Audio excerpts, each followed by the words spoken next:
Henri Jantet, bonjour. Bonjour. Vous êtes associé, vous êtes chargé de stratégie et de design auprès de la société Announce. On voit le nom derrière vous.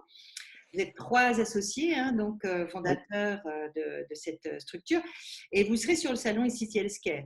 Votre métier, on va dire, enfin votre activité, c'est vous vous définissez comme un cabinet d'innovation technologique et sociale, c'est ça? Enfin, Absolument. En cabinet fait, d'innovation, oui, c'est ça, innovation technologique et innovation sociale. Donc, est-ce que vous pouvez nous expliquer ce que ça veut dire? ce qu'on fait, c'est qu'on aide nos clients à identifier et exploiter des nouvelles opportunités à travers les sciences sociales, le design et la technologie. C'est-à-dire, on fait des études ethnographiques et quantitatives. Ça permet d'identifier des problèmes, des opportunités. On fait ça avec des sociologues. Ça, c'est un peu la particularité et on utilise beaucoup les sciences sociales. Ensuite, on les accompagne pour inventer des solutions. Puis, on accompagne la mise en œuvre à petite échelle en s'appuyant sur des équipes chez nous qui sont multidisciplinaires. Chez nous, vous avez des sociologues, des designers, des ingénieurs. Et donc, on va jusqu'à la fabrication des solutions, que ce soit des services, alors souvent digitaux, mais pas seulement. Par exemple, dans la santé, on a travaillé avec la Société française de rhumatologie et l'hôpital Saint-Antoine pour concevoir avec eux et déployer d'ailleurs une application qui s'appelle eBoot, qui est une application d'accompagnement des patients atteints de rhumatisme inflammatoire chronique, qui permet à la fois de mieux vivre avec la maladie au quotidien et de renforcer la sécurité du traitement, puisque c'est traité par des biomédicaments qui ont des enjeux de sécurité assez forts. On travaille aussi avec le laboratoire Roche dans la définition de leur stratégie marketing produit, et on le fait sur plusieurs aires thérapeutiques, en mettant au cœur le vécu des patients, la réalité des patients, des aidants et des soignants, parce que ça permet d'élargir le champ d'action finalement et renforcer la pertinence des actions. Donc, c'est effectivement notre travail, c'est d'aligner les intérêts en fait d'un laboratoire, d'un système de soins et d'un patient. Pour que je comprenne bien, c'est-à-dire que vous êtes sollicité par des environnements qui veulent en quelque sorte créer de la valeur, on veut dire, qui veulent donner du sens à leur action, qui veulent impliquer plus encore, par exemple, leurs patients quand c'est le cas pour les labos. Alors, ça dépend un peu de la nature des acteurs. Quand Bien on sûr. travaille pour un laboratoire, souvent la question c'est qu'est-ce qu'on peut faire au-delà du pur traitement pour améliorer la prise en charge, à la fois aider les médecins, prendre en compte la réalité des patients. Et ça, c'est un souci récent, mais qui monte de plus en plus, hein, la question de l'environnement, la question de la globalité de la prise en charge. Et ça, on les aide à ça parce qu'on les aide à comprendre quels sont les enjeux, à la fois des patients, des médecins et de la relation entre les deux, parce que parfois, évidemment, des problèmes entre les deux. Quand on travaille pour une association pour une société savante, on est encore sur un autre enjeu qui est comment est-ce qu'on contribue à la sécurité des traitements. Enfin voilà, donc selon les interlocuteurs avec lesquels on travaille en premier, on a un angle d'attaque, mais après, encore une fois, on essaye de réaligner à chaque fois tout le monde autour d'une solution commune. Dans la méthodologie, alors comment vous faites? Vous faites une sorte d'enquête sociologique au départ? Bon, quasiment systématiquement, on part sur une enquête effectivement ethnographique qui est menée par des sociologues, Mhm. complétée ou pas par du quanti. Alors dans la santé, moins, parce qu'on est sur des pathologies chroniques sur lesquelles les nombres ne sont pas suffisamment énormes pour avoir besoin de Oui, quanti.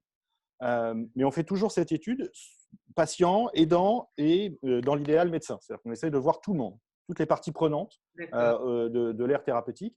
Et c'est finalement de ce socle fondamental de savoir, tout d'un coup de la réalité, parce qu'en fait, les médecins vous disent qu'ils connaissent les patients, mais ils les connaissent dans la consultation, qui est un moment un peu particulier. Les établissements de santé vous disent qu'ils connaissent les médecins, mais en fait, ils ne les connaissent pas vraiment. Ils ne savent pas quel est vraiment leur quotidien. Donc, nous, on arrive avec, finalement, on essaie de créer un socle commun, partagé, de la réalité du vécu des personnes pour se dire, bah, du coup, quels sont les enjeux que ça pose et qu'est-ce qu'on peut faire. Et ça peut traiter de sujets d'observance comme de sujets d'environnement. Enfin, il y a plein de sujets sur lesquels qu'on a abordé. D'accord. Alors tout à l'heure, vous avez glissé assez rapidement hein, sur ce que vous faites, sur les produits ou en tout cas sur voilà, sur les résultats ou les enquêtes que vous menez. Mmh. Est-ce que vous pouvez nous donner un exemple un peu emblématique? Bah, le cas d'e-boot, il est intéressant parce qu'on est parti effectivement d'une étude où la demande première qu'on nous a dit, c'est comment est-ce qu'on améliore la sécurité du traitement parce que c'est des traitements, c'est traité par des immunodépresseurs, les rhumatismes inflammatoires chroniques, et donc il y avait un enjeu à ne pas se piquer. C'était une piqûre que se faisaient les patients quand on est sur de la fièvre, quand on a une infection potentielle, il y a un certain nombre de raisons. Euh, et, et donc, on a commencé par faire une étude et on était tous convaincus, les médecins et nous, que les gens avaient peur du traitement. Et que donc, il fallait plutôt les rassurer sur leur dire allez-y, prenez-le, plutôt que. En fait, on s'est rendu compte de l'inverse. C'est que les gens étaient en surconfiance Et on avait des cas où quelqu'un qui s'était blessé avec une tronçonneuse, le lendemain, boum, pas de problème, il se pique, pas de problème, mais aucun problème. Ah bon, quand même. Donc, voilà. Donc, en fait, et ce retournement, il nous a amené à un autre problème, c'est que du coup, si les gens n'ont pas peur, en fait, qu'est-ce qui va faire qu'ils vont faire une checklist? C'est sûr. Et donc, on a dû créer tout un environnement dans l'application qui dit en fait comment est-ce qu'on utilise une autre chose qu'on avait identifiée dans l'étude, qui était finalement le fait qu'il y avait un rituel au moment de l'injection. Comment est-ce qu'on utilise ce rituel, qui est un moment de concentration des gens autour de leur maladie pour leur dire venez donc à ce moment-là, profitez-en pour venir sur l'application, noter. Et du coup, on a enrichi l'application de beaucoup de fonctionnalités comme de pouvoir noter ses douleurs de la semaine d'avant, pouvoir il y a tout un tas de contenus sur la maladie qui permettent de donner des raisons de venir. Et une fois que les gens sont là, on leur dit hop, hop, hop, il faut faire la checklist. Et voilà, donc ça a complètement retourné la conception même de l'application. Oui. C'est vrai qu'il y a un champ de travail très important, en particulier du côté de l'observance, par exemple. Pourquoi alors on est observant, enfin, pourquoi est-ce qu'on prend son médicament, pourquoi on ne le prend pas, comment est-ce qu'on pourrait mieux le prendre, par exemple, quels sont les freins, enfin, etc., etc. Avec ces 3 dimensions absolument, qui sont la question de l'adhésion, qui détermine de l'observance, qui va déterminer et aussi qui peut ou pas déterminer de la persistance. Et en fait, il y a une croyance qui est que si on adhère, on est observant, si on est observant, il y a la persistance. En fait, on s'aperçoit qu'il peut y avoir de l'observance sans adhésion, Oui. parce qu'il y a de la pression, parce qu'il y a du risque, qu'il peut y avoir de la persistance sans réellement beaucoup d'observance. Enfin, voilà, que ces relations entre ces 3 éléments-là, qui sont déterminants, ne sont pas aussi simples. Et plus on creuse, nous, le sujet, et on est en train de le faire sur un certain nombre de pathos, plus on se rend compte que ces relations sont plus complexes et méritent d'être étudiées pathologie par pathologie et voire quasiment de manière individualisée. Je voudrais juste que vous nous disiez un petit mot de l'enquête que vous avez menée pendant le Covid. Donc, vous avez suivi une cohorte de patients, je crois que c'est 15 personnes que vous avez suivies Alors, pendant le Covid. absolument. Au moment du confinement, on s'est dit une chose, tout le monde a commencé à parler du monde d'après, et nous, on s'est dit, déjà, on voudrait comprendre le monde de maintenant. Et qu'est-ce qui se passe concrètement? Observer ce qui se passe et la façon dont les gens vivent ça, cette crise-là. Et donc, on a recruté effectivement une quinzaine de personnes en essayant d'avoir les profils les plus écartés possibles. Ouais. Donc, des gens qui étaient à la campagne, des gens qui étaient à Paris avec des enfants, des gens qui travaillaient, des infirmières. On avait des profils, on avait 18 personnes au total, et qu'on a suivi pendant 2 mois et demi. Et pourquoi? Parce qu'en fait, il y a dans la crisologie, il y a un truc qui est très important, c'est de dire en fait, une crise, c'est toujours une transformation. C'est toujours un processus de transformation, c'est-à-dire qu'on ne revient jamais complètement en avant. Et qu'est-ce que font les gens face à ces transformations? Ils s'adaptent, ils créent des adaptations, ils vivent dans la crise. Et dans ces adaptations, il y en a certaines qui vont rester après la crise parce qu'elles resteront pertinentes, parce que justement, il y aura une partie du monde qui a changé. Donc, ce qui nous intéressait, c'était déjà de savoir ce que les gens faisaient comme adaptation. Ensuite, prédire ce qui allait rester, c'est encore trop tôt. Mais déjà, on a commencé à comprendre ce que faisaient les gens. Et sur la santé, on a observé sur la santé, on les a questionnés sur l'ensemble de leur vie, en fait. L'alimentation, l'immobilier, la façon dont ils vivaient chez eux. Alors, imaginez qu'il y avait beaucoup de choses là-dessus, sur l'alimentation aussi, et sur la santé, évidemment, pas mal de choses. Avec justement, on parlait de l'observance, il y avait un élément très important sur l'observance, et en particulier les gestes barrières, sur à quel point, dans une crise où finalement tout se focalise sur la santé devient finalement le seul prisme où tout le monde regarde le monde et ce qui se passe, finalement les gestes barrières étaient devenus, et l'adhésion aux gestes barrières était devenue finalement quasiment politique et polémique. Et l'irruption de la santé dans le champ politique et polémique, c'est relativement rare, parce que finalement, il y a des engueulades entre scientifiques tout le temps et entre médecins tout le temps. C'est totalement normal. Ce qui est nouveau, c'est que ça se passe sur BFM TV. Et que du coup, finalement, observer ou de pas les gestes barrières, c'est finalement, ça dépend de la perception de la réalité de 3 risques majeurs, qui sont évidemment le risque d'attraper la maladie, de son exposition à la maladie. Le risque social, parce que finalement, si je respecte les gestes barrières de façon très stricte, ça dit quelque chose de moi vis-à-vis des autres, et en particulier que je suis un adhérent au système. Bon. Et puis la troisième chose, c'est effectivement le système en lui-même, c'est-à-dire le risque qui est lié à l'émetteur de ces normes-là, qui est le gouvernement, et qui n'a pas toujours été d'ailleurs, qui a parfois un peu navigué, donc ça n'a pas simplifié l'adhésion des gens en fait, à ces gestes-là.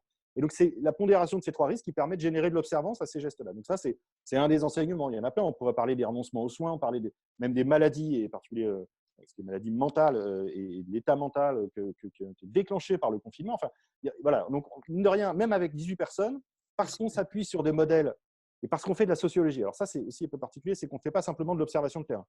Comme on a des sociologues, on s'appuie sur 40, 50, 60 ans de modèles sociaux qui ont été posés en Europe, aux États-Unis, un peu partout, ce qui nous permet non seulement d'observer ce que les gens font, mais d'essayer de comprendre pourquoi ils le font. Et de donner finalement, d'intégrer ces observations dans des modèles qui nous permettent de les analyser de façon plus riche que simplement de constater ce qu'ils font. Bon. Et ça, c'est vrai que c'est pour ça qu'on a des sociologues chez nous et pas simplement des gens qui font du terrain. On a des vrais sociologues. On est très à cheval sur la méthodologie qu'on utilise, même si après, c'est mon travail de rendre ce qu'ils font actionnable. D'accord. Parce qu'eux, ils sont très… Oui, pardon. Une dernière question, Henri Jantet, c'est finalement, est-ce qu'il peut y avoir en matière de santé de l'innovation technologique qui peut… Alors, l'innovation technologique, il y en aura toujours, mais est-ce qu'elle peut être, comment dire, se transformer en usage si il n'y a pas une innovation sociale? C'est-à-dire, enfin, si socialement elle n'est pas acceptable. Ce que je veux dire, c'est qu'il y a beaucoup d'outils. Il y a une foison d'outils en matière de santé numérique. C'est l'objet du salon City Healthcare de montrer tous ces outils. Et pourtant, on se rend compte que tant qu'il n'y aura pas de fluidité, d'agilité, d'acceptabilité de tous ces outils, que ce soit d'ailleurs par les professionnels et par les patients, au fond, j'allais dire, ces outils resteront lettre morte. Vous êtes d'accord? Ma question était longue. Hein.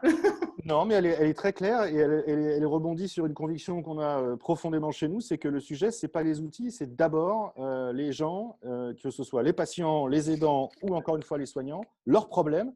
Une fois qu'on a compris ça, après on peut se poser la question des outils. Le problème, c'est que souvent, on fait des outils soit pour améliorer des process existants, les rendre moins chers, les rendre plus efficaces, mais on ne change pas de point de vue, on ne change pas de vision. On ne se dit pas, tiens, c'est peut-être l'occasion, si je pense une application pour les patients, de me demander en fait c'est quoi le vécu des patients. Non, ce qui se passe en général, c'est qu'on prend un comité avec des médecins et on leur dit on va faire une application pour les patients. Et c'est les médecins qui font une application pour les patients. Il n'y a pas de raison que ça marche.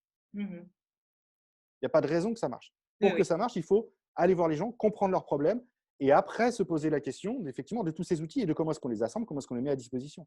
Donc la question de l'usage, vous avez entièrement raison. De toute façon, les outils qui ne sont pas utilisés, c'est comme s'ils n'existaient pas. Donc, la loi du digital, c'est une loi d'airain.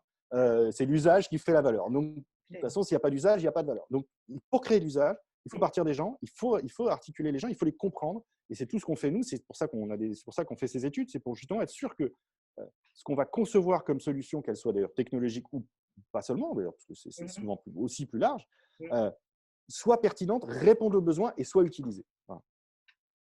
Ben écoutez, super, parfait. Très bien, on aura l'occasion de vous entendre et de vous questionner, hein, puisqu'il y aura pas mal d'interactivité. Pendant ces 2 jours, les 30 septembre et 1er octobre, on sera ravis de vous rencontrer en vrai. Et ben nous, on est très excités de participer à ça fin septembre. On se prépare, on est prêt, on est dans les starting blocks. Super, merci Henri Jantet, merci. Merci beaucoup.